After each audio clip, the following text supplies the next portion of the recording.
Germaniyadagi bir kunim.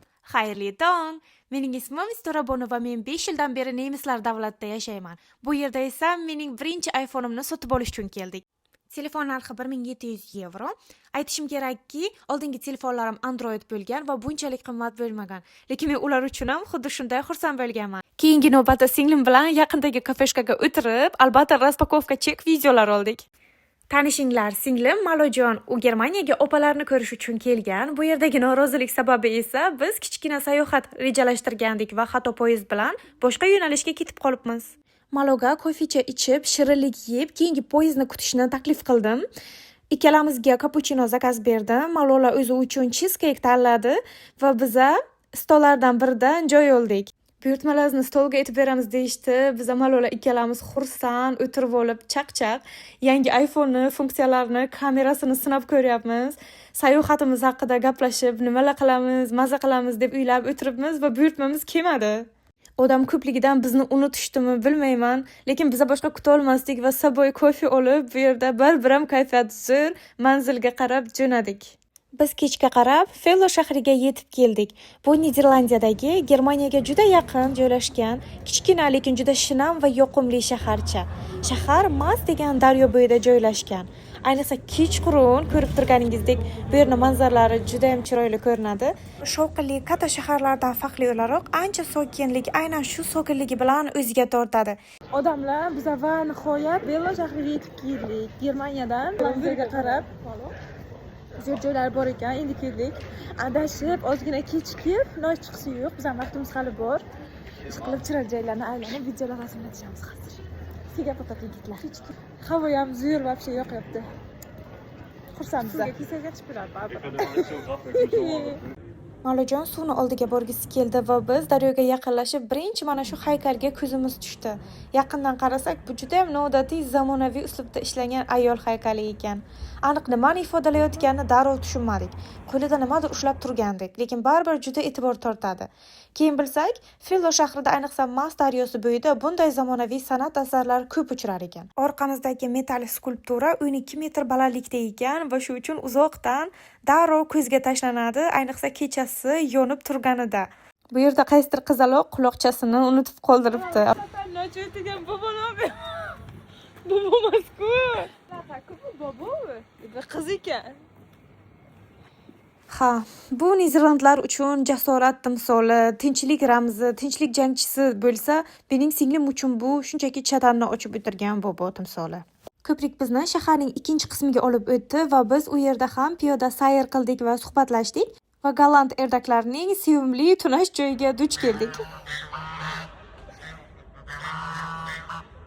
Valish, sen nima demoqchi ular? Do'stlarim. Do'stlaring oldiga qarab boramizmi deding? Ha? Boramizmi? Anaqa g'ozlarni oldiga bormoqchi biz qanima bo'la? Anaqa. G'ozlar, lekin malo. Ular lekin chatoq. Ambular tinchgina uxlabdi, lekin uxlab qara hamma joyga anaqa qilib tashlagan ekan, bular axlat qilib tashlagan ekan. Qiziq-a? Qo'rqaman yaqin borishga. Olmaydim bularni. Qo'chsa. Atroflar. Shu gavdang bilan ham qo'rqasam shulardan.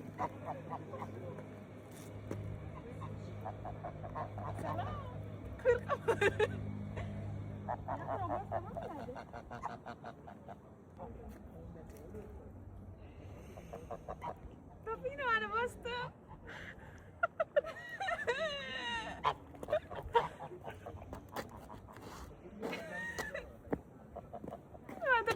Narsani bosdi. Oyog'ingdagi qara dedim senga. Qaytadan. Qana o'zini his qilyapsiz.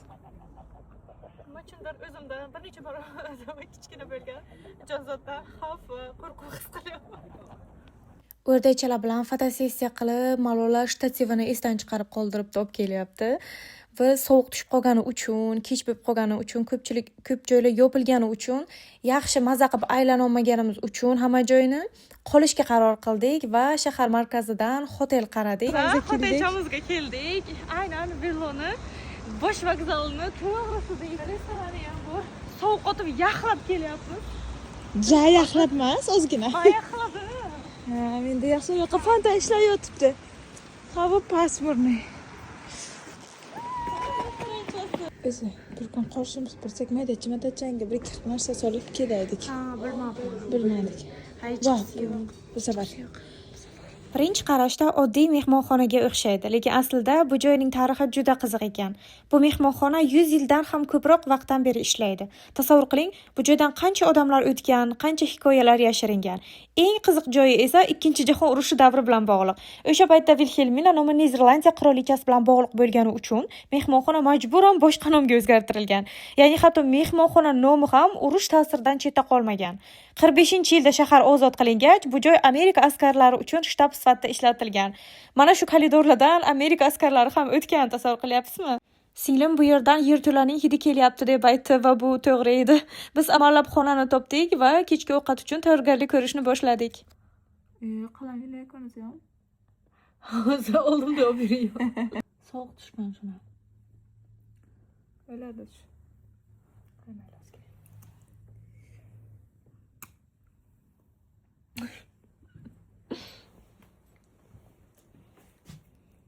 Böyle biz takoy joyga ketmaymiz. O'zi kuni bo'yi bitta kiyim dema. Soqoling ketdik. Döner box shunaqa halol joy topdik biza. Ovqatlanishga keldik. Soat nechi? Oo, juda kelo. 10 soat. 2ga ishlaydi ber.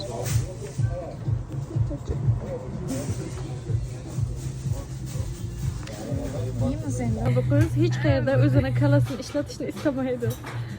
Gazetani ham opasi topish kerak, yo'lni ham opasi qarash kerak. Nimacha apasiz? Nimacha onamiz birinchi Restoranda zakazni ham opasi berish kerak, to'lash kerak, hammasini aytib eshitish kerak Birinchi opasi. tuqqanlarda qilardim bu ishni. Men oxirgi Men birinchi tug'ilmaganman. Men oldin tug'ilgan. Farqi uni farqi. Hozir bu ana shu yerda to'lovni o'zi qilish kerak. Ana kartamni berdim. O'zi so'rab qancha berdi deb o'zi so'rasin. Shunaqa yeding sana faqat kartonni korobkada yeding. Mazali ekan lekin anaqa do'nar bokslar o'zi to'lasam deb yuboryapman. Gollandiyaning tarixiy mehmonxonasidagi tongimiz albatta nonushta bilan boshlandi. Bu yerda taklif unchalik katta emasligiga qaramasdan biz o'zimiz yeyishimiz mumkin bo'lgan yeguliklarni topdik. Bu mehmonxonada bir kechalik qolish narxi nonushtasi ichida 130 yevro bo'ldi. O'zbek pulida taxminan 1,5 million so'm bo'ladi. Mehmonxonadagi sharoitni hisobga olsak, bu narx biroz qimmat deb o'ylayman, chunki xona juda ham sovuq va zax edi. Bu mehmonxonada o'zingizga o'z tuxum qavurib olaykansiz. Qanday bo'libdi tuxum qavurish? Petov qarab o'tibdi tuxumlariga.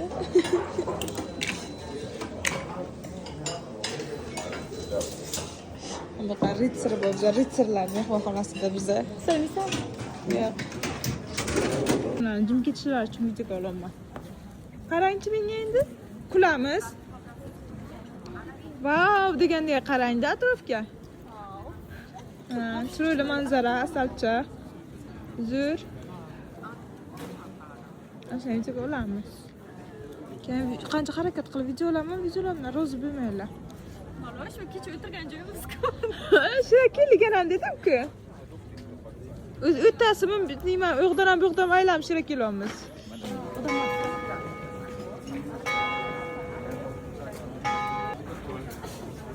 Hamma telefonda ham bunaqa sistema yo'q, to'g'rimi? Foydalanish kerak. Qaranglar, mana bu yerda o'tirgandik kecha. Malollar bilan. Endi o'tib ketyapmiz kunduzi. Kechasi ko'rgandik shaharni endi yorug'ida ko'ryapmiz. Красота, конечно, да. Ana domo boshqa chiroyli. Kecha qarog'ga ko'rmadim. Svet kelganda bo'ladi.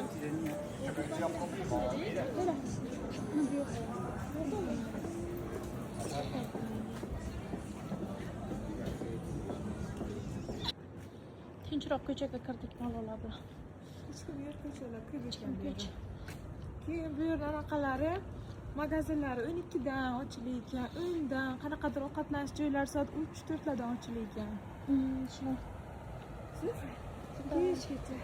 Germaniyada ertaroq ochishadi, ertaroq. Bilan 5-6gacha lekin ko'p magazin. qamroq ishlar ekan, nima xayr nima bilan shuni tuyulibdim men. Ishlamas ekan bu. Ishlamas. Chiroyligini qara. Ana kuz atmosferasi malo. Hamma joyda velosipedlari bor bularni. Velosipedni yaxshi ko'r. Anaqa yurishni yaxshi ko'rishardi. Galkinga kiraylik. Haydavay Gavjum. Gavjum shaharcha. Ketamiz shopping ko'chasiga. Mana anaqalari bor, cherkovlarni, kolokolnalari bor. Shahar chiroyli juda. Amma naboratamizga ko'rsa bo'ladi. Yangi magazinlar. Ушко купить манги. Шкатулочка. Doktor Monshokana salam. Juda ko'p berdi. Ramочкалар yo'q. Benzir. Malolam qidiramiz, malolar ham aylantirganmiz. Odam ko'pligidan joy yo'q. Maloga kiyim tanlayapmiz. Malo senga nimalar yoqyapti? Ochiq rangdagi narsa olishga harakat qilyapmiz. Zet. Menga ammo объемный katta anaqalar yoqadi, issiq narsalar. Bu plati ekan bu. Mazza. Yumshoq ana buchi malosh, kiydirib qo'ygan. Men buni puloverni o'zi. Degan yo'q, qara shokoladni nimalar bor? Stil. Ikkidan yursin.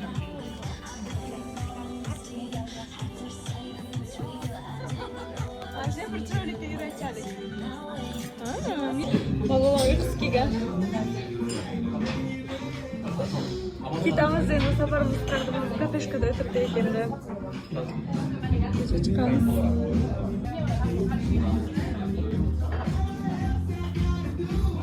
Va siz uzoqroq qilib o'tsam o'zim yaqin kelayotganman. Nima ekan bu nima?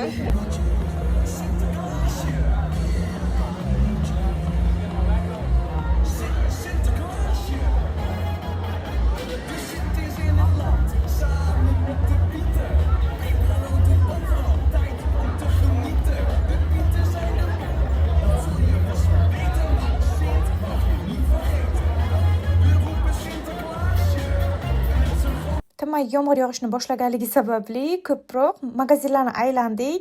Har xil qiziqarli Germaniyada yo'q magazinlarga kirib ko'rishga harakat qildik. Shopping qildik. Maloni ustidagi jemperni oldik. Mana ustimdagi kafeshkada kiygan kiyimlarni shu yerdan sotib oldik. Har xil o'zini brendlaridan nimadirlar olishga harakat qildik. Bu yer bizga yoqdi. Bir kun ichida shaharning barcha joyini aylanib chiqsa bo'lar ekan. Vlog qiziqarli bo'lgan bo'lsa, albatta obuna bo'ling. E'tiboringiz uchun rahmat.